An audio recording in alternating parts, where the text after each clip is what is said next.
Imana mbaza Imana ngo ko abantu bashire muri za nyashi b'abagore n'ibitsina gore bose numva ngo bashire muri za nyashi bashaka kujya bibagisha n'abatafite amafaranga bakaba uba wumva yiyemera kuyashaka ngo azaje kwibagisha ko byazazana ibibazo bimeze gute. Imana yarambwiye ngo nta ruhinja ruvuka rudafite ikibuno.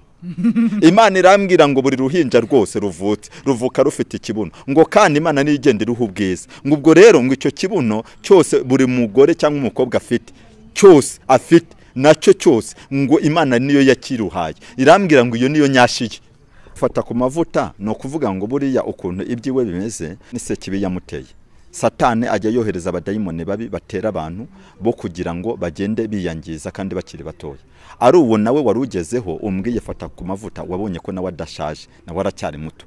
Aracyari mu rubyiruko buriya niko wamubara kuko urebye wasanga n'imyaka 35 wenda atarayuzuza cyangwa se akaba yujuje ubwo ubukiri kubarwa mu rubyiruko. Hari nundi witwa impano y'Imana utambajije wonge nivugiye impano y'Imana nawe ari muri gereza nawe se baramufunze. Impano y'Imana yirirwaga Yesu kora abantu agenda hejuru y'ibiyaga bigari ngo yabaye Yesu ngo yasimbuye Yesu yaburetse gatoya.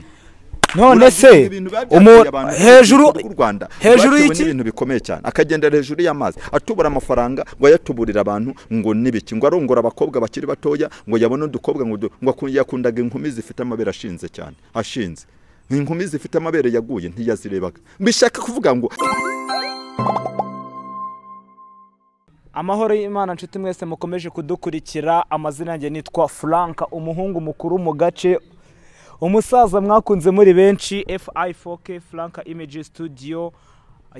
Ni gafotozi wabigize umwuga ni photographe ni wa muhungu washashijwe na kamera nimba nabo mukunda nta kibazo. Yes, imbere yacu turi kumwe na mutumishi wa Mungu mutumishi wa Bwana no musaza iri gukora akazi hano hanze kuri social media ari kudutwika ewana. Isi ya social media yimereye nabi bimeze bite umusaza? Yo wongeraho ngo umushumba pasteur wasizwe. Umukozi w'Imana. Umushumba? Pasteur. Pastor. Haleluya. Uyu munsi ndashaka ko tugana ku ijambo ry'Imana. Floriye cyangwa se Reverend Floriye. Profete bisobanuye iki ariko ntago izo ndimi nzo. Profete biba bishatse kuvuga umuhanuzi w'Uwiteka. Okay. Yes, reka dutanye ikiganiro cyacu dusenga umukozi w'Imana nadusengera tugeze. Mana ndagushimye kuko uri mwiza ndagushimye kuko uri Imana ishobora byose. Aka kanya nkweretse abantu tugiye kuganira. Mana iki kiganiro ntaba ari njye ahubwo izina rya rishyirwe hejuru. Ndasenze mu izina rya Yesu kugira ngo wumva ijambo wese rimugira umumaro mu izina rya Yesu. Amen. Abisiraheli bari mu bibazo bikomeye cyane ariko igihe kimwe Imana irangije iravuga ngo igihe mwazengurukiye uyu musozi kirahagije ni mucyamike mugende. Rero bishaka kuvuga ngo icyo gihe abisiraheli babaga bari mu butayu ariko bari guhura n'ibibazo bikomeye cyane. Rero bishaka kuvuga ngo nawe uri hano wowe uri kunyumva ushobora kuba ufite intambara ufite ibibazo bikomeye ndetse ubutayu bugeranywa n'ibigeragezo bikomeye. Ubutayu mvuze bugereranywa n'ibibazo ucamo mu buzima bwa buri munsi. Ibyo bibazo ucamo ni ubutayu ariko Imana irakuntumyeho. Imana yampaye iyerekwa ko hari abantu bari bafite intambara zo mu butayu bw'ibigeragezo bikomeye cyane nk'uko abisiraheli babaye mu butayu bakabamo bambara umwambaro umwe basazireho ariko Uwiteka akajya abana nabo mu butayu. Ariko Imana irambwira ngo igiye kuvana abantu mu butayu ngo icyakora nibamara kurya bagahaga ntibazibagirwa ngo uyu munsi wa none hari abantu bibagiwe. Uyu munsi wa none hari abantu batari gukiranuka mu by'Imana yabahaye. Hari abantu batari kugenda nk'uko Imana ishaka. Imana asezeranyije abantu amasezerano. Irababwira ngo nimunkorere nzabahema, nimunkorere nzabaha amazu, nimunkorere nzabaha amamodoka, nimunkorere nzaburiza indege, nimunkorere nzabaha ubucuruzi bukomeye, nimunkorere nzabambika neza. Bambaraga ibintu byabashwanyagurikiyeho, bambaraga ibintu bimeze nabi. Ariko uyu munsi wa none baribagiwe. Bamwe bari kujya mu bapfumu, abandi bakajya mu bigirwamana, abandi bakajya mu bibi. Ariko ndajya ngo nibutsa abantu yuko abisiraheli benshi batagiye bakiranuka mu butayu bagiye bitwara nabi cyane. Muri uko kwitwara nabi bari mu bukira mu butayu. Yes, tukiri kuri ibyo bintu byo mu butayu tubona urugendo rw'abisiraheli ukuntu rwagenze bagiye biyambaza ibigirwamana ni harabiremeye bigeze kwiremera inyana ikoze mu miringa ndakeka nimba atari muri zahabu. Nuko Uwiteka Imana abwira ubutaka ngo nibwasame bubamire.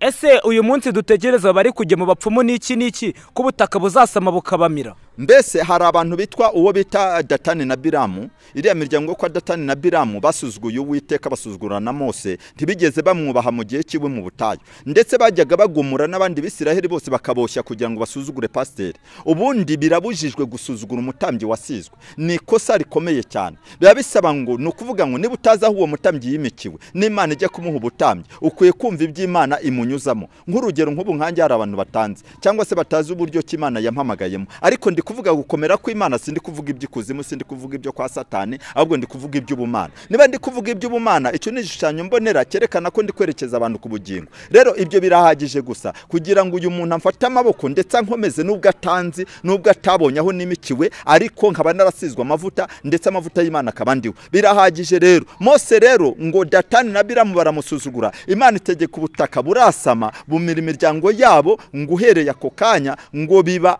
sipesho yerekana neza yuko umukozi w'Imana wahamagawe udakwiye kumutunga urutoki cyangwa se ngo umurwanye uko ubonye, kuko Imana ibimurwanirira cyane, Imana ibimufiteho umugambi. Aka kanya rero nge ndi kuvuga ku ntambara zawe, wowe uri kunyumva ufite intambara z'ubutayu. Ubutayu dore urugo rwawe rwarubatswe ariko rugiye gusenyuka kubera intambara z'amakuba uri kugenda unyuramo, ariko ibyo byose Imana ashaka kubitanga amahoro mu rugo rwawe. Abisiraheli benshi bajyaga baterwa n'imbaraga z'ibigirwamana bagashaka kubihindukirira. Mose akababwira ngo mwe gukurikira ibigirwamana kuko atari byiza, ibigirwamana Imana yarabyanze. Rero iyo wakurikiye ibigirwamana uba ushaka urupfu, uba ushaka kurimbuka. Imana irambwiye ngo ni Imana ivuganye nawe, wowe undeze amatwi, irakubwiye ngo izirike ku Uwiteka kuko Uwiteka azakugira neza. Ubutayu bwose wabonye ntabwo uzongera kubona ukundi. Imana yacu tugire neza cyane. Nihuse cyane. Yego. Yes, ku butumwa bukomeye cyane Abisiraheli Mose yohereje abatasi 12, 10 baragenda bageze i Kanani, baravuga ati abagabo twabonye abanaki ni abagabo banini cyane, twabarebaga tukabona turinzige kuri bo, kandi nabo batureba bakabona turinzige. Mu gitabo cyo kubara ibice byaho 14 umurongo waho w'8 hari ijambo rivuga ngo ni ijambo Mose yavuze mu gitabo cyo kubara ibice 14 ku murongo waho w'8. Ni ijambo rivuga ngo Abisiraheli dufite kwizera yuko tuzatsinda, tugatsinda ababisha bacu b'Abanaki n'Abayebusi n'Abamori. Ngo niba Uwiteka twishimira azatujyana muri icyo gihugu, akiduhari igihugu cy'amata n'ubuki. Ngo Uwiteka azadugabiza Abamori n'Abayebusi n'abantu b'ingabo zirezeze z'Ikanani, ngo tuzazitsinda. Umuntu rero wahamije gukomera kw'Imana cyane kuruta Kalebu na Yesu ni umuntu witwa Kalebu. Kalebu yahamije imbere y'Abisiraheli, kandi Kalebu yari umunyamahanga atari umwisiraheli, kuko yari yarabonye aho Imana igenda itabara Abisiraheli, kaze kavugana nabo ije mu nkingi y'igicu igahagarara hejuru y'Abisiraheli mu butayu, ikababwira ngo bana banjye, ikababwira ngo ndi kumwe namwe. Kalebu akaba bitaye mu gutwi kandi ari umunyamahanga. Kalebu aravuga ati nanjye iyi Imana y'Abisiraheli sinzayanga, nzayikurikirana, iyi Imana nzayigendaho. Nuko ngo igihe kiragera ngo Yesuwa na Kalebu Mose arabatuma, arababwira ngo mujye gutata i Kanani, ngo mugende mu ndebere ibiriyo. Ngo nuko bajya gutatayo, ngo bavuyeyo bagarukana inkuru bazigejeje mu Bisiraheli, ndetse bageze kuri Mose ngo Yesuwa azafite ubwoba bwinshi bukomeye, kuko Yesuwa yari umusirikare. Burya Yesuwa yayoboraga ishyanga ry'Abisiraheli ari umusirikare ariko atari pasiteri, ariko Kalebu nawe ari umunyamahanga. Ariko Kalebu Yesuwa atangira kubwira Mose amutera ubwoba, amubwira ngo twabonye y'abagabo barebare n'Abanaki n'Abayebusi, ubwo bwoko ni burebure cyane. Ngo twabonaga umuntu umwe agiye afite ngo metero hafi 6 ngo z'ubuzamuka, ngo kandi ngo tukabona ngo afite ukuboko kurekure cyane, ngo tukabona ngo ari ibigabo binini cyane, ngo ntabwo twazabasha kubona iyo Kanani. Ngo ariko nuko Kalebu aravuga ngo niba Uwiteka twishimira azatujyana muri icyo gihugu, akiduhari. Ababisha bawe nibikurwanya, Imana irakubwiye ngo igwaye kubitsinda, uzabamira bunguri ntacyo bazagutwara. Uwiteka arakubwiye ngo akira ubutsinzi mu izina rya Yesu. Warugoswe n'amarozi, warugoswe n'abarozi, bakoherezaga ibintu nijoro, bakoherezaga ibintu bikakurya mu ruhu, ukarara wishimagura, uruhu kumva uri kwishimagura, ni ibitero bikurwanya. Ariko here aka kanya ndajya nkubwire ngo Uwiteka uko yarari kera n'uyu munsi ni kwakira. Ndajya nkubwire ngo intambara zawe Uwiteka arazibonye, amakuba yawe Uwiteka arayabonye, ibibazo byawe Uwiteka arabibonye. Akira ubutabazi bw'Imana, Uwiteka arakwibutsa aka kanya ubutayu wabonye ntuzongera kubona ukundi.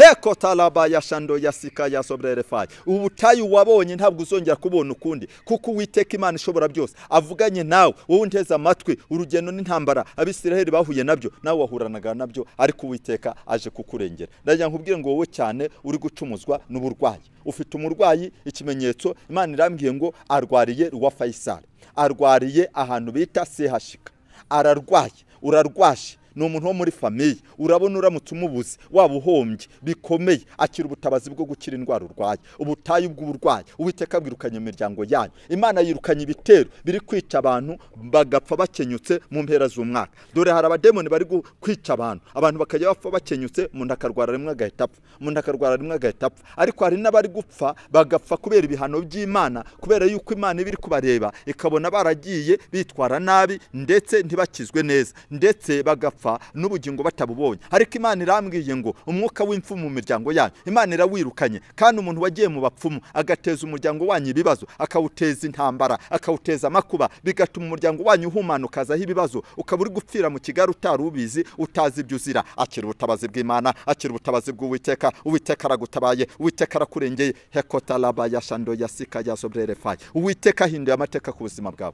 Kuri iyi cano ndagira ngo mbwira abantu bankurikirana hano kuri Kigali live.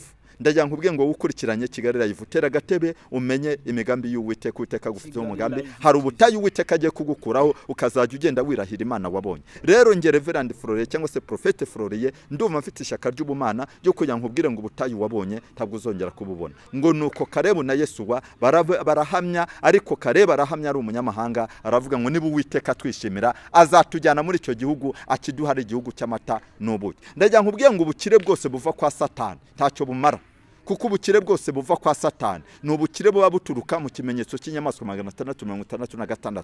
Icyo kimenyetso ni Yohana wagihishuriwe mu byahishuwe, aravuga ngo hari inyamaswa izaturuka ikuzimu ikazamuka ku isi, izaba iri mu mubare 666, ngo abantu bose bazayiramya muri icyo gihe, ngo nta kintu bazigera bageraho, ngo kandi abo ngabo ngo Satani azabababaza cyane, abateza ibibazo ku isi. Rero turi mu minsi y'imperuka. Iki kimenyetso cy'inyamaswa 666 cyateye abantu, kiri gukamuramwe abantu ibyo kwizera, kugira ngo abantu badakizwa, batajya mu nsengero, batajya mu makorari, batajya mu buririmbyi, ariko nubwo hari insengero zimwe zagiye zifungwa, ariko hari n'izindi zifunguye, kandi abantu bakomeje guhamya Imana hano mu gihugu cy'u Rwanda. Ndagira nkubwire ngo wowe unyumva uri mu bihugu by'amahanga, wowe uri Burayi, wowe Uwiteka yagiriye neza, akakuriza indege, akakugira neza, akaguha amadolari, akaguha amayero, akaguha amasefa, akaguha buri kimwe. Tangira ukora imirimo yo gukiranuka, kuko imirimo yo gukiranuka ya nyuma ugomba gukora igomba kuruta ya mbere, kuko imirimo ya nyuma izahesha ya mbere agaciro. Ndagira nkubwire ngo nushyigikira amavuta y'abantu b'Imana, ugashyigikira amavuta y'abakozi b'Imana, Imana izagikuzamura kandi kugire neza, kuko Uwiteka ari umukozi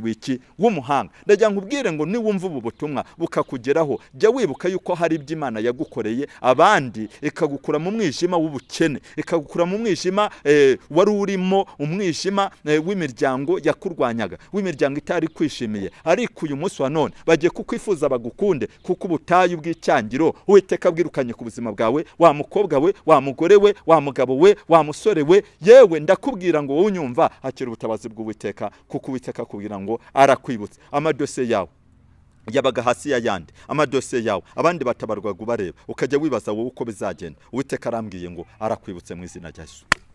Arakwibutse, akugiriye neza. Niyo mpamvu yo ndi mu kiganiro nka gutya, nka pasiteri, nk'umukozi w'Imana, njya nsoza ngatanga nimero zanjye za telefone, kugira ngo abantu bose bampamagara cyangwa se ukenera kumpamagara, hanyuma mbafashe gusenga, Imana igende ibagirira neza, kuko Imana yampaye impano zo gusengera abarwayi, impano zo gusengera abantu bafite ibibazo bikomeye, impano zo gusengera ubutaka buziritse bukagurwa, amazu aziritse akagurwa, wowe washyize ibintu ku isoko bikanga kugurwa. Imana irambwiye ngo ni ukuri, uraza guhamagara nimero, tuzasenga Imana ikureho ibitero by'abadayimoni batsiritse amasambu yawe, batsiritse amazu yawe, batsiritse abana bawe, batsiritse umugabo wawe, batsiritse umugore wawe. Niyo mpamvu muba mushaka gushondana nk'inkoko mu rugo, uri umugabo n'umugore mugashaka gushondana nk'inkoko, mushaka kurwana, mupfa ubusa budahari, mupfa ubufaranga butahari, mupfa imitungo idahari, mupfa ibintu bidahari bidashyitse. Ariko n'abadayimoni bateye iki urugo rwanyu, ariko ubutayu mwabonye bwo kutuzuzanya, Imana igiye kuvana mu buzima bwanyu, mwakire guhuza, mwakire kuzuzanya.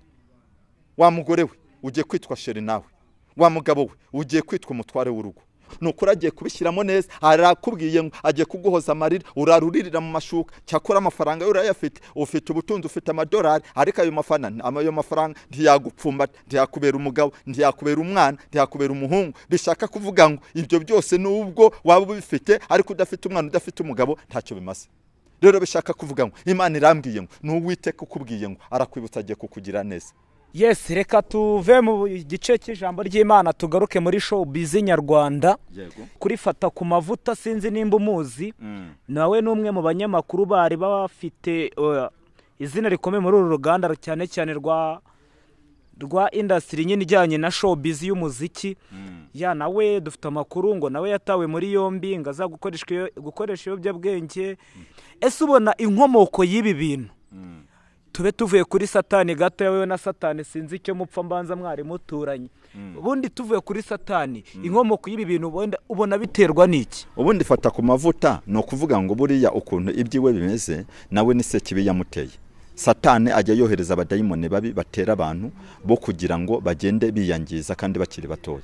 Ari uwo nawe warugezeho umbwiye Fatakumavuta, wabonye ko nawe adashaje, nawe aracyari muto, aracyari mu rubyiruko, buriya niko wamubara, kuko urebye wasanga n'imyaka 35 wenda atarayuzuza cyangwa se akaba yujuje, ubwo ubukiri kubarwa mu rubyiruko. Bishaka kuvuga mu yandi magambo, ibi bitero byose ngewe nka pastor ndi gusengera abanyarwanda, ubu mfashe ibihe byo gusenga, ndi gusengera abantu b'urubyiruko kugira ngo urubyiruko rwacu rw'u Rwanda rudagumya guterwa n'ibibi. Hari n'undi witwa Impano y'Imana utambajije wonge nivugiye. Impano y'Imana nawe ari muri gereza. Nawe se baramufunze. Impano y'Imana yirirwaga Yesu kora abantu agenda hejuru y'ibiyaga bigari ngo yabaye Yesu, ngo yasimbuye Yesu. Yaburetse gatoya. None se hejuru y'iki ibintu bikomeye cyane, akagenda hejuru y'amazi atubura amafaranga ngo yatuburira abantu ngo nibiki, ngo arongora abakobwa bakiri batoya, ngo yabone udukobwa ngo yakundaga inkumi zifite amabere ashinze cyane, ashinze inkumi zifite amabere yaguye ntiyazirebaga. Bishaka kuvuga ngo ibyo byose ni strategy ya Satani yo kurwanya urubyiruko kugira ngo rugende rwitwara nabi. Ariko ndi gusenga Imana kugira ngo ibi bintu Imana birinde urubyiruko rw'u Rwanda. Ndi gusenga Imana ngewe nk'umushumba, nge nk'umukozi w'Imana. Haleluya. Ubutayu burakomeye cyane ku bantu, abantu barugarijwe. Imana iri gupfusha abantu bagaseka, Imana igapfusha abantu bagaseka. Abapasiteri benshi bamwe bamaze kugenda bava mu byizerwa, bakagenda bahindurwa, ugenda ubona babaye bamwe babasiga bajya no kunywa ngo amabyeri, abandi bakajya kunywa ngo za mitsinge, bakajya mu mabare no mu makabari. Hari abakobwa beza bari bafite abatayi n'uburanga muri za deperi, bari mu makorari, bari mu badive, bari mu nsengero z'ingezi z'abangelikani za Yeberi, barimo basenga buzura umwuka wera. Umukobwa akaguhanurira ukumva birimo neza, akajya kubwira ukumva ni sawa. Uyu munsi wa none basigaye bajya mu kabarekirwa bibenura bambaye za mukondo wasi. Ariko hari ikintu kimwe nabonye muri ano matorero hano hanze rero, iki kintu cyitwa ngo guhera ku ishyiga. Abakobwa kenshi bari guhora ku ishyiga bari kuba bari mu matorero, biri guturuka ku bapfumu babi. Yes, ubupfumu. Oya mwibwa pastor nimwe mu bitera. Oya nimwe mu bitera abapastor. Ati gute mvuga ko ari mwe mu bitera. Umukobwa araza akajya muri korari, akaririmba imyaka 20 gashira. Yarinje afite 21, ageje 40 n'ingahe? Ni 5 cyangwa se 40. Umubengutse 35. Akiri muri ya myaka utoka Satani ngabo n'abadayimoni. Ni gute abakobwa mashiki bacu nimwe muri kubitera bagahera ku ishyiga? Hari abo wasangaga bafite n'ubujiji n'ubutamenya, ahubwo nimwe mutari kumenya. Noneho twabaga twabahuguye mu nsengero tukagerageza no kubabwira, ariko ugasanga ntibumva. Iyo umuntu afite karande yo mu miryango, abona umusore amuterese, akiroturuva yamubwiye naba akamutukagura. No kuvuga ngo akamutukagura nawe atabishaka, nawe kumva ari karande iri kumuzengereza. Ugasanga umukobwa rwose ni kizungerezi cyiza, ukabona umukobwa ni kizungerezi cyiza, ameze neza, ateye neza, afite nyashi, ameze neza. Nk'ubu hari ikintu cyatengo bita nyashi. Noneho izo nyashi bamwe bari kujya bajya no kwibagisha amabuno, bakemera bakavuga bati reka dushake za nyashi baziduterewe. Gusa Imana yambwiye ikintu gikomeye, irambwira ngo aba bakobwa n'abagore bajya kwibagisha amabuno ngo biteresha hindi mibiri, ngo bari gushaka kwitereshaho za nyashi. Iyo karaga ibuna rizunguza atya, akarigarura atya, akajya arigarura gutya. Ni ukuvuga ngo uko arigarura gutya aritigisa hirya no hino, umugabo yamubonye atangira kuvuga ati noneho rero, ati ati ndakurikirana uyu mukobwa, ariko uyu mukobwa ugasanga yamaze guterwa na sekibi yo kugusha abagabo, yo kugusha abasore, yo kugenda aba nk'ikintu kigenda kirangaza abantu. Imana irambwira ngo ibyo bintu Imana igiye kujya iha abantu ibihano b'abagore bajya kwitereshaho za nyashi, kanseri. None se ubundi sibyo tutabeshye, sibyo zinjirira mu byuma bibaga, tutabeshye sibyo, nyashi na nyashi sibyo, kandi Imana yarabaremye neza, tutagiye kure. Oya, tutagiye kure. Umugore afite nyashi, ngewe nta mugore ubaho mu buzima uri kubyumva udafite nyashi. Umugore wanjye afite nyashi kandi iranejeje. Nyashi na nyashi rero ndi murayizi. Nyashi na nyashi ngewe uburyo ndi gusenga Imana, mbaza Imana ngo ko abantu bashire muri za nyashi b'abagore n'ibitsina gore bose, numva ngo bashire muri za nyashi bashaka kujya bibagisha n'abatafite amafaranga, bakaba uba wumva yemera kuyashaka ngo azajye kwibagisha ko byazazana ibibazo bimeze gute. Imana yarambwiye ngo nta ruhinja ruvuka rudafite ikibuno. Imana irambwira ngo buri ruhinja rwose ruvuka rufite ikibuno, ngo kandi Imana nigende iruha ubwiza, ngo ubwo rero ngo icyo kibuno cyose buri mugore cyangwa umukobwa afite cyose afite nacyo cyose ngo Imana niyo yakiruhaye. Irambwira ngo iyo niyo nyashiye. Ariko hari ahantu nigeze gukandagira ku makuru yawe ngo mwari mugiye mwivuga butumwa ukuntu ngo ubona umukobwa ufite nyashi nk'iziri kutubwira ati ngo Yona ngarazamuka ngo ega nyashi. Ayo makuru nayaguyeho ngo nawe tateho ngakantu ka nyashi ngo urakemera ukuntu. Ngewe ikintu nshaka kuvuga ni kimwe, umunyamakuru njya mbakundira yuko witwa Franka, njya mbakundira yuko yo muri gukora ibiganiro rwose muduhata ibibazo mukatubaza pe abapasteri umutwe ugashyuha. Ariko icyo nshaka kuvuga ni kimwe, ngewe kuba ndi kamera imbere ya kamera uri kubyumva, ntabwo ndi marayika, banza unyumve neza, ntabwo ndi marayika, ariko ndi igikoresho cy'Imana. Icyo cyo mbanje kukivuga hakiri kare. Icya kabiri, ngewe amaso yanjye y'umwuka arareba n'amaso yanjye y'umubiri arareba. Ngewe iyo ndi kugenda mu mihanda no mu mamodoka na hehe hose njya ku murimo w'Imana no mu rugendo rw'umurimo w'Imana, amaso yanjye abareba. Abafite izo nyashi oye uretse nabo mbona ibintu byose rusange nkabibona. Umukobwa ufite ibuno ritedera ndamubona, ufite unyunyutse mba nababona, abo bose mbanyuraho. Ahubwo hari abo nsengera vuga ngo Imana baha igikundiro kugira ngo bivire mu kibazo barimo. Wabyumvise? Kubera yuko urabona niba umuntu agera ku rwego kuvuga ati ngiye gutanga amadolari ngiye kwibagisha muri Kenya, uri kubyumva ajye gushaka nyashi, uri kubyumva ni ukuvuga ngo abamaze kugera ahantu hakomeye, utayafite se bizagenda gute? Ni ukuvuga ngo bisaba yuko abona igikundiro cy'ubumana. Rero ngiye yo musengeye Imana imukuraho umwaka w'abapfumu n'abamuroze n'abamutsiritse kugira ngo atagira igikundiro.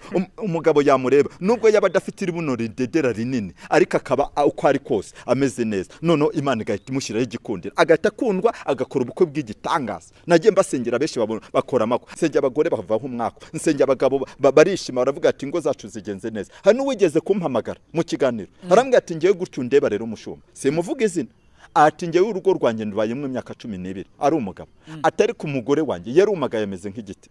Numva ndumiwe, ndavuga ati se yumye nk'igiti, ubu ushaka kumbwira iki? Ibyo bisobanuye iki? None ngewe ndangije ndamubwira muha impuguro, ndamubwira ati rero wowe byose bisaba kwegera Imana. Wa mugabo we niba uwo mugore yumye ameze nk'igiti, uri kubyumva, fata amasengesho y'iminsi 2 cyangwa 3 umusengere, Imana iraza kumuha itoto nawe amere nk'abandi. Rero icyo gihe narasenze, umugabo aza kumpamagara havamo resistance nziza, arambwira ati ubu mugore wanjye ati rwose ati byagenze neza mushumba, atumva burya ati wanyoba urugo nari ngiye kuruta nijye gutuye umugore. Bishaka kuvuga ngo bene abo bantu bameze nk'abo bajye bampamagara nsenge Imana bakureho umwaka. N'abadayimoni, ni ibitero, ni karande, ni ibintu bibi biba byarabateye, ariko mu izina rya Yesu akira ubutabazi bw'Imana mu izina rya Yesu. Ari ikintu nari ku uracyari umwana, uracyari mutoya, ntabwo ibyo byose mbavuze. Ari ikintu tari kuyu, ari ikintu nari ku ngo yarumye uretse gatoya, uretse gatoya, tuzi ko igitari cyo cyuba sibyo ariko abo uranyu ngo yarumye ngameze nk'igiti. Ubundi se none se yumye hehe? Ni gutabana n'igiti mu nzu kandi tuvugisha ukuri, umuntu n'umuntu, umuntu nago yakora. Y'abadayimoni bateye umugabo atangira kureba umugore akabona yumye nk'igiti. Ubwo ndabivuze neza. Bivuze ngo umugore niyo yari ufite abadayimoni se cyangwa n'umugabo umugabo wari watewe? Wasengeye umugabo se cyangwa wasengeye umugore? Nasengeye umugabo, ndamusengera. Hanyuma amaze kumusengera mutegeka amasengesho y'iminsi 2 asengera umugore wewe. wabyumvishe muri uko kumusengera nyuma niwe waje kumpamagara hashize amezi 2 arambwira atumva sheri wanjye ubu arasobanutse atuma ni nawe mugore wa nagakiri igiti n'amazi mbese uameze nk'igiti gitemba itoto ubu n'amazi kuvuga mu yandi magambo Imana yakuye umwaka mu rugo rwawe. Asereka tugaruke kuri iki ngingo ya nyuma dusoza sibyo hari cyo bita kumena amazi ako kantu rakaza kose uyu munyamakuru ndamugira ntemwo kagira Imana ngewe ndi umushumba kandi ibyo kumena amazi sinaje kumena amazi sindi wasake wabyumvishe. Ikindi cya kabiri abo bayamena cyangwa se bayabuze bajye kuyashaka bazayabona. Ikindi niba baranayabuze Imana nta kidashobora niba mpamagare nicyo mbereweho nsenge mbasengere ayo mazi bashaka bayabona. Hari ibindi nago nciye mu ijambo ari amazi bwoko cy'ubundi warumbajije ahubwo se warutekereje yahema ku karere Mana we ikigaragara cyari amazi usanzwe umena hari amazi usanzwe umena ni wasake se niyo munda kuvoma amazi ya wasake yo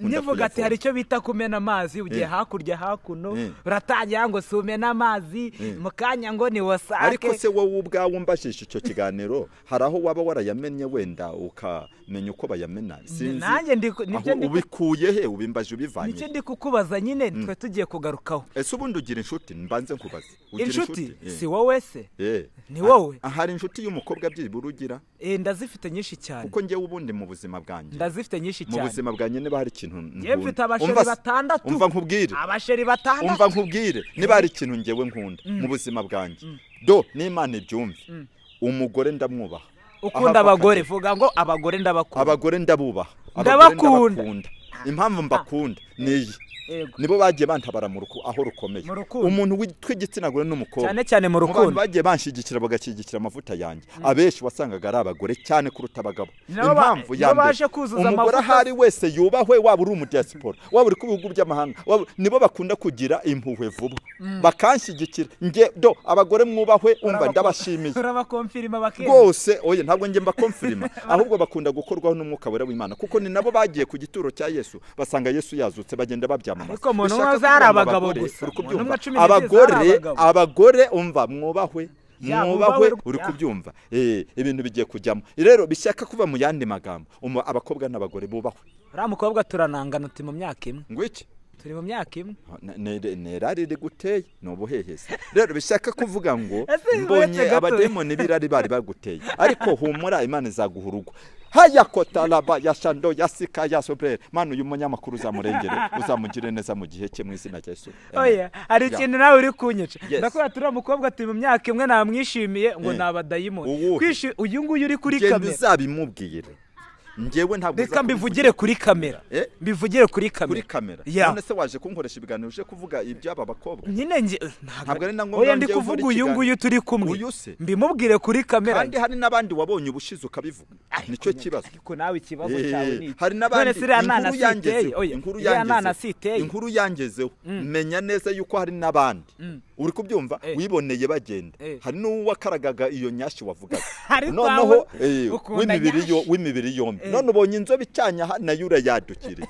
ubuse urumva ibyo ari ibiki reka kubwiza ukuri dore turi hano uri kubyumva ahubwo yaba wowe ndagusengera nuriya mukobwa namusengera ndamusengera by'umwihariko unsengerere urasengera nyuma yo gusenga urasengera gusengera nebikise uravuga za fantasi zo kunywa none za fanta none se ubunde uzaze mu rugo nta cyahabuze Imana ari gigira none se higeze ubona umugabo uvugira umugabo ngo tujye kunywa igikoma mu rugo igikoma ubundi ngo n'umugabo cyunyweye ngo ntiyumve igikomye bivuze ngo urakinywa tega amatwi unywa igikoma tega amatwi banze unyumve ariko ibyo byari bya kera by'abagore b'ibisambo bashaka kujya bima abagabo ubu uyu munsi wa none abagore mujye muteka igikoma muhe ku bagabo binywere hanyuma bagira ubuzima bwiza kuko igikoma ni cyiza banze umbwire unywa igikoma igikoma ndakinywa ariko rimwe na rimwe ubu uracyumva igikomye ndacyumva cyane ndetse no kurushaho abagore ba kera ba mbere bari bafite ubusambo bwo gushaka kujya bima abagabo bakicwa n'inzara agateka igikoma cyuzuye teremuzi akakigotomera umugabo akamwima akarya amakaraga y'ibishyimbo n'imyumbati ariko ntamuhe ku gikoma mujye muha ku bagabo ku gikoma. Reka nkubaze nimba unywa igikoma uri umuntu w'umugabo ngiye gusenga ndabona amasaha agenda kure wambwiye ko nimba unywa igikoma uri umuntu w'umugabo abana bawe banywa iki abana banje bahera kutabacura abana banje reka nkubwize ukuri wumvishe utumva muze ngo igikoma nkinywa byo bibaye ngombwa kandi nkinywa ari uko umudayimoni nako nkinywa ari uko umudamu wanjye agiteguye mu izina rya Yesu nkinywa ari uko umudamu wanjye agiteguye ntabwo ari ukuvuga ngo ndabihatiriza cyane ngo bakimbe biba bihari bikoma yego rimwe na rimwe Imana igigira ukundi ikoresha abantu aha kagaruka Shalom turi kumwe tuzagumya gukorana ibiganiro byinshi turi kumwe. Yes, mwakoze cyane kubana natwe yari Franka umuhungu wanyu mukuru mu gace naho ubutaha ciao ciao. Yes, hasta la vista. Yeah.